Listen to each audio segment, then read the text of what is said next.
불과 며칠 전만 해도 온스당 121달러까지 치솟았던 은값이 단숨에 78달러로 곤두박질 쳤습니다. 자산 가치의 37%가 한순간에 증발해버린 거죠. 시장 참여자들은 이게 단순한 조정이 아니라고 말합니다. 누군가 의도적으로 가격을 짓눌러버린 도살장이라는 겁니다. 차트를 보면 이 급격한 기울기는 자연스러운 매도세로는 절대 만들어질 수 없는 각도거든요. 전 세계 투자 커뮤니티는 은혜 시대는 끝났다며 비명을 지르고 있지만 이 폭락 이면에는 거대한 음모가 숨어 있습니다. 이건 단순한 시장 논리가 아니에요. 국가 권력이 개입된 거대한 작전의 시작점입니다. 폭락의 스모킹 건은 정확히 5일 전에 터졌습니다. 세계 최대 선물 거래소인 CME 그룹이 은 선물 거래 증거금을 36%나 올린다고 기습 공고를 낸 겁니다. 이게 무슨 의미냐면 고속도로를 시속 120km로 달리던 차의 브레이크 오일을 갑자기 빼버린 거나 마찬가지예요. 레버리지를 끼고 투자하던 사람들은 순식간에 마진콜 위기에 몰렸죠. 10배의 레버리지로 1억 원어치 포지션을 잡고 있던 투자자라면 갑자기 3,600만 원을 추가로 입금하라는 통보를 받은 겁니다. 그것도 단 며칠 안에요. 추가 증거금을 마련하지 못한 개인 투자자들은 울며 겨자 먹기로 물량을 던질 수밖에 없었습니다. 그게 바로 가격 하락의 직접적인 방아쇠가 된 거죠. 이 수법 사실 처음이 아닙니다. 1980년 헌트 형제라는 텍사스의 억만장자들이 은 시장을 장악하려다가 똑같은 방식으로 파산당했거든요. 당시 은값이 온스당 50달러까지 치솟자 거래소가 갑자기 증거금을 올려버렸고 헌트 형제는 하루아침에 60억 달러를 날리며 무너졌습니다. 46년이 지난 지금 그 수법이 훨씬 더 정교하고 잔혹하게 재현된 겁니다. 누군가 의도적으로 하락 버튼을 눌렀다는 증거죠.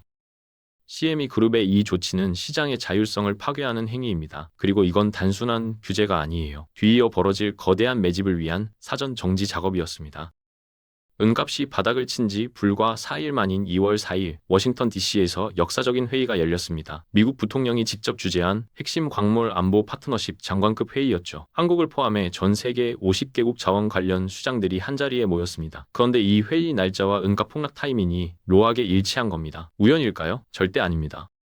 언론은 이 회의를 단순한 공급망 안정화논의라고 보도했어요. 친환경 에너지 전환을 위해 각국이 협력한다는 식으로 포장했죠. 하지만 실상은 달랐습니다. 국가 권력들이 핵심 물자를 헐값에 확보하기 위해 시장 가격을 고의로 짓누른 거예요. 생각해보세요. 당신이 국가 전략가라면 수만 톤의 은을 매입해야 하는데 온스당 121달러일 때 사시겠어요? 아니면 78달러일 때 사시겠어요? 답은 뻔하죠. 가격이 폭등한 상태에서 대량 매수에 나서면 값이 더 치솟아 버립니다. 그러니 먼저 공포 분위기를 조성하는 겁니다. 증거금을 올려서 개미들을 패닉에 빠뜨리고 물량이 쏟아져 나와 가격이 바닥을 칠 때 국가가 조용히 쓸어 담는 거죠. 역사를 보면 정부가 거대 물량을 매집하기 전에는 항상 이런 패턴이 반복됐습니다. 먼저 시장의 가격 저항선을 완전히 파괴해버리는 거예요. 2월 4일 워싱턴 회의는 바로 그 매집 작전의 신호탄이었습니다. 50개국이 모인 이유는 단순한 협의가 아니라 거대한 매집 카르텔을 형성하기 위해서였던 겁니다. 이번 폭락 작전의 실체는 프로젝트 볼트라는 코드명으로 불리는 미국 방부의 은 전략 비축 계획과 맞닿아 있습니다. 미국은 은값을 121달러에서 78달러로 인위적으로 끌어내림으로써 얼마를 아꼈을까요? 계산해보면 약 430억 달러, 한화로 50조 원에 달하는 국방 예산을 절감한 겁니다. 이게 얼마나 큰 돈이냐면 니미츠급 항공모함 4척을 새로 건조할 수 있는 금액이에요. 항공모함 한 척 만드는데 약 130억 달러가 들거든요. 57조 원이면 F-35 스텔스 전투기를 500대 넘게 살 수 있는 돈입니다. 우리 입장에서는 개인 투자자들이 피눈물 흘리며 손절한 비극이지만 정부 입장에서 보면 이건 실패가 아닙니다. 오히려 완벽하게 성공한 예산 절감 작전인 거죠. 펜타곤 회의실을 상상해보세요. 장성들이 스크린 앞에 모여 이렇게 보고했을 겁니다. 온스당 121달러에 10만 톤을 매입하면 총 예산이 이만큼 소요됩니다. 하지만 가격을 78달러까지 하락시킨 후 매입하면 이만큼 절감됩니다. 그 차익이 바로 57조 원이에요. 이건 단순한 시장 조작이 아니라 국가 차원의 전략적 구매 작전입니다. 개인 투자자들이 공포에 질려 던진 은은 어디로 갔을까요? 미국의 군사 패권을 유지하기 위한 가장 핵심적인 전략 물자로 헐값에 팔려나간 겁니다. 은이 없으면 토마호크 미사일도 군사 위성도 이지스함도 제대로 작동할 수 없거든요. 개미 털기가 끝난 지금 시장의 성격은 완전히 바뀌었습니다. 은은 더 이상 단순한 금융 투자 상품이 아니에요. 국가 안보 자산으로 완전히 재편된 겁니다. 미국이 이렇게 무리한 작전까지 펼치며 은을 사재기 하는 근본적인 이유가 뭘까요? 바로 중국 때문입니다. 전 세계 은 정제와 재련 능력의 70% 이상을 중국이 독점하고 있거든요. 미국은 광석은 있을지 몰라도 그걸 산업과 무기에 실제로 쓸 수 있게 가공할 기술적 기반이 완전히 무너진 상태예요. 쉽게 말하면 자원 식민지나 다름없는 겁니다. 원료는 있는데 요리할 주방이 없는 셈이죠. 만약 내일 당장 전쟁이 터지면 어떻게 될까요? 중국이 상하이 항구를 봉쇄해버리면 미국의 F-35 스텔스기도, 토마호크 미사일도, 이지스 구축함도 멈춰섭니다. 은이 없으면 첨단 무기 시스템이 작동 불능 상태에 빠지거든요. 이건 과장이 아니에요. 펜타곤이 실제로 시뮬레이션을 돌려본 결과 중국이 F 공급을 차단하면 미군의 전투 지속 능력이 6주 안에 바닥난다는 결론이 나왔습니다. 상상해보세요. 세계 최강 군대라는 미군이 단 6주 만에 무력화될 수 있다는 거예요. 이게 바로 미국이 패닉에 빠진 이유입니다. 이번 폭락과 매집 작전은 중국의 자원 무기화에 맞서 미국이 공급망의 주도권을 되찾기 위해 벌인 처절한 반격의 서막입니다. 은 이제 단순한 투자 상품을 넘어섰어요. 거대한 지정학적 혼돈 속에서 국가의 생존을 담보하는 필수 전략 자산이 된 겁니다. 그리고 그 싸움의 한복판에 우리 같은 개인 투자자들이 희생양으로 던져진 거죠. 워싱턴 50개국 회의의 결과물이 뭔지 아세요? 포지 이니셔티브라는 이름의 프렌드 쇼어링 선언입니다. 쉽게 말하면 중국을 완전히 배제하고 우방국끼리만 공급망을 구축하겠다는 거예요. 미국을 중심으로 한국, 캐나다, 호주, 일본 등이 결탁해서 은의 흐름을 통제하겠다는 겁니다. 그리고 이 카르텔을 가동하기 위한 초기 비축 물량을 확보하려고 가격을 인위적으로 눌러버린 거죠. 그런데 여기서 흥미로운 건 한국이 핵심 의장국으로 참여했다는 사실입니다. 왜 하필 한국일까요? 답은 간단해요. 삼성전자와 SK 하이닉스가 있기 때문입니다. 이 두 회사만 해도 전 세계 반도체 시장의 절반 이상을 차지하거든요. 반도체 하나 만드는데 은이 얼마나 들어가는지 아세요? 디램 웨이퍼 한 장에 약 0.3g, 스마트폰 한 대에 약 0.5g이 필요합니다. 연간 생산량을 계산하면 수천 톤 단위예요. 배터리도 마찬가지입니다. 전기차 배터리 팩 하나에 은이 약 1kg씩 들어가거든요. 미국 입장에서 보면 한국은 최고의 파트너인 동시에 최고의 볼모인 겁니다. 미국은 한국 기업들에게 이렇게 제안했을 거예요. 우리가 안정적으로 은을 공급해 줄 테니 대신 중국과는 손절하시오. 한국 기업들은 선택의 여지가 없었죠. 미국의 총알바지이자 파트너가 된 겁니다. 결국 미국의 전략적 승리를 위해 한국의 제조 역량이 이용되고 있는 거예요. 그리고 그 과정에서 발생한 가격 교란의 피해는 당연히 우리 같은 개인 투자자들에게 고스란히 전가되고 있습니다. 지금 폭락하고 있는 게 뭔지 아세요? 컴퓨터 화면 속 숫자, 그러니까 종이은일 뿐입니다. 실제 런던과 뉴욕 금속 거래소의 실물 재고를 확인해보면 충격적인 사실을 발견하게 돼요. 2021년 대비 60% 이상 급감했거든요. 이게 무슨 의미냐면 주차장 주차권 가격은 폭락했는데 막상 주차장에 가보니 차가 한 대도 없는 상황인 겁니다. 금융용어로는 백워데이션, 우리말로는 역조 현상이라고 부르죠. 정상적인 시장이라면 절대 일어날 수 없는 일입니다. 가격이 떨어지면 수요가 늘어나서 재고가 쌓여야 정상인데 지금은 정반대 상황이 벌어지고 있어요. 이건 누군가 고의로 가격을 떨어뜨려 놓고 뒤로는 실물을 싹쓸이하고 있다는 증거입니다. 실제로 최근 런던 금속 거래소에서 대규모 인출 사태가 발생했어요. 단 일주일 사이에 수백 톤의 은계가 트럭에 실려 어디론가 사라진 겁니다. 거래소 관계자들조차 당황했을 정도로 전례 없는 규모였죠. 그 은계들의 행선지는 어디일까요? 업계 내부자들은 미국의 전략 비축 기지로 추정하고 있습니다. 여러분, 이게 바로 고전적인 사기 수법입니다. 선물 시장에서는 가짜 화살을 쏴대며 가격을 떨어뜨리고 뒤에서는 진짜 보물인 실물을 조용히 빼돌리는 거예요. 30대 직장인 김 과장은 이렇게 말했습니다. ETF로 은 투자했는데 30% 손실 보고 손절했어요. 근데 나중에 알고 보니 내가 판 게 실제 은이 아니라 종이 쪼가리였더라고요. 전 세계 수백만 투자자들이 지금 이 수법에 속고 있습니다. 많은 사람들이 은을 금의 하위 호환 정도로 생각하는데 그건 완전히 잘못된 인식입니다. 은은 미군이 전쟁을 지속하기 위해 없어서는 안 될 대체 불가능한 전략 물자거든요.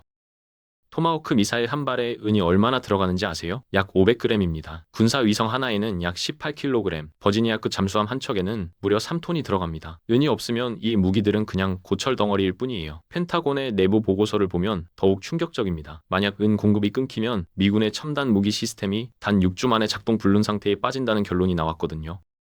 금이 왕의 권위를 상징하는 왕관이라면 은은 전쟁터에서 생사를 가르는 기사의 칼과 같습니다. 화려하게 보이는 건 금이지만 실제로 싸움에서 쓰이는 건 은인 거죠. 여기에 더해 산업용 수요도 폭발하고 있습니다. 차세대 태양광 패널, 이른바 탑콘 공법이라고 불리는 기술이 상용화되면서 은 소비량이 기존 대비 50%나 더 늘어났어요. 전기차 한 대 만드는데도 은이 평균 25g에서 55g 수준까지 필요하게 됐습니다. 글로벌 전기차 생산 목표가 연간 3천만 대인데 이것만 해도 1650톤의 은이 필요한 겁니다. 5G 기지국, AI 데이터 센터, 전력 반도체까지 합치면 산업용 수요만으로도 공급이 절대적으로 부족한 상황이에요.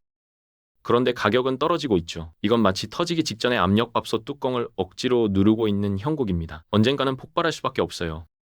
현재 중국 상하이 금거래소에서는 놀라운 일이 벌어지고 있습니다. 은이 런던이나 뉴욕보다 15%나 비싼 프리미엄을 받으며 거래되고 있거든요. 같은 물건인데 상하이에서는 온스당 90달러, 뉴욕에서는 78달러인 겁니다. 정상적인 시장이라면 차익 거래가 일어나야 해요. 런던에서 사서 상하이로 가져가 팔면 15% 수익이 보장되는 구조니까요. 그런데 이 차익 거래가 전혀 일어나지 않고 있습니다.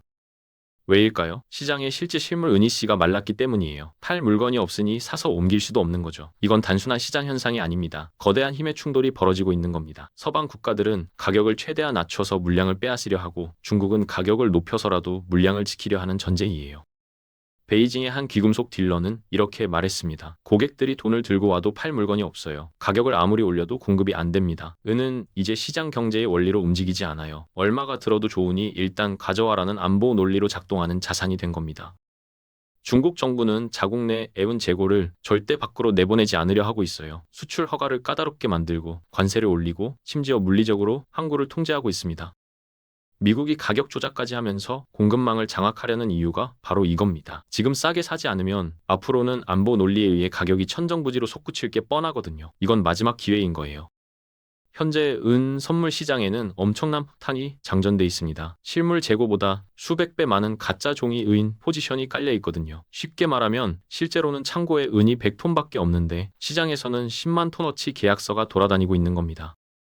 이게 바로 대규모 숏스퀴즈가 터질 수 있는 구조예요. 숏스퀴즈가 뭐냐고요? 공매도로 돈 번 세력들이 실물을 갚아야 하는 상황이 왔을 때 물건이 없어서 더 비싼 가격에 미친 듯이 사들여야 하는 현상입니다. 2021년 게임스톱 사태를 기억하시나요? 개미들이 뭉쳐서 공매도 세력을 박살낸 그 사건 말이에요. 주가가 단 며칠 만에 1500 폭등했죠. 엔 시장에도 똑같은 일이 일어날 가능성이 높습니다. 아니 규모는 훨씬 더 클 겁니다. 인위적으로 짓눌린 지금의 폭락은 역사상 유례 없는 폭등을 위한 에너지를 비축하는 과정이에요. 용수초를 세게 누를수록 더 높이 튀어오르는 것과 같은 원리죠. 2008년 금융위기 때를 보세요. 은값이 50% 폭락했을 때 모두가 은은 끝났다고 말했습니다. 그런데 3년 후 어떻게 됐나요? 500%를 상승했어요. 온스당 9달러에서 49달러까지 치솟았죠. 즉 2026년 상황은 그때보다 훨씬 더 심각합니다. 공급 부족은 더 극심하고 수요는 비교할 수 없을 만큼 폭발했거든요. 그렇다면 이번 상승은 500%일로 끝날까요? 아닙니다. 1000% 이상도 가능한 시나리오예요. 여기서 우리가 냉정하게 판단해야 할 게 있습니다. 국가가 예산을 아끼기 위해 시장을 조작하는 행위가 정당한 건가요? 아니면 범죄인가요? 현재 70달러에서 80달러 구간, 이 가격대가 뭔지 아세요? 미국 방부가 전략 물자 매집을 위해 설정한 절대 방어선입니다. 업계에서는 이걸 펜타곤프라고 부르죠. 왜 이 선을 지켜야 할까요? 이유는 간단합니다. 이 가격대 밑으로 떨어지면 광산들이 문을 닫기 시작하거든요. 채굴 원가가 평균 온스당 70달러 정도예요. 그 밑으로 가격이 내려가면 광산을 운영할수록 적자가 나는 겁니다. 멕시코의 한 광산 운영자는 이렇게 말했습니다. 온스당 65달러면 우리는 문 닫는 게 나아요. 캐면 캔수록 손해니까요. 광산이 폐쇄되면 공급이 완전히 끊깁니다. 그럼 미국 입장에서도 곤란해지는 거예요. 아무리 돈이 많아도 살 물건이 없으면 소용없으니까요. 그래서 미국은 이 가격대를 절대 방어선으로 설정했습니다. 더 이상의 하락은 미국도 원하지 않는 시나리오인 거죠. 그렇다면 앞으로 어떻게 될까요? 2026년 하반기부터 미국 연준이 금리 인하에 나설 가능성이 높습니다. 금리가 내려가면 달러 가치가 약해지고 돈이 실물 자산으로 쏠리기 시작해요. 특히 은처럼 공급이 부족한 자산으로 자금이 몰려드는 거죠. 현재의 하락은 뭘 의미할까요? 거대한 쓰나미가 오기 전에 물이 빠져나가는 전조 현상일 뿐입니다. 해변에서 물놀이 하던 사람들이 물이 빠지네? 조개 죽기 좋겠다며 더 멀리 나가는 순간 뒤에서 거대한 파도가 몰려오는 것과 똑같아요. 지금 매도하는 건 마지막 세일 기회를 스스로 포기하는 겁니다. 인플레이션과 수급 불균형을 고려할 때 3년 내 온스당 300달러 도달은 허황된 꿈이 아닙니다. 이건 화폐 가치가 제자리를 찾아가는 자연스러운 과정이에요. 그렇다면 우리는 어떻게 해야 할까요? ETF나 선물 같은 종이 은이 아니라 위기 상황에서 내 손에 실제로 쥘 수 있는 실물 은 코인이나 은계를 확보해야 합니다. 시스템 리스크가 닥쳤을 때 금융권 안에 갇힌 자산은 휴지 조각이 될 수 있거든요. 물리적인 실물만이 진짜 당신의 가문을 지켜줄 겁니다. 대중이 공포에 질려 매도할 때가 엘리트들이 물량을 싹쓸이하는 시기예요. 그들의 포지션에 서서 공포를 헐값에 사들여야 합니다. 실물 재고가 바닥나서 품절이 뜨면 돈이 있어도 살 수 없는 시대가 오고 있습니다. 할 수 있을 때가 가장 싼 가격이에요. 전 세계가 은을 무기화하는 지금이 인생의 부의 계급도를 바꿀 마지막 비상구를 통과할 골든타임입니다.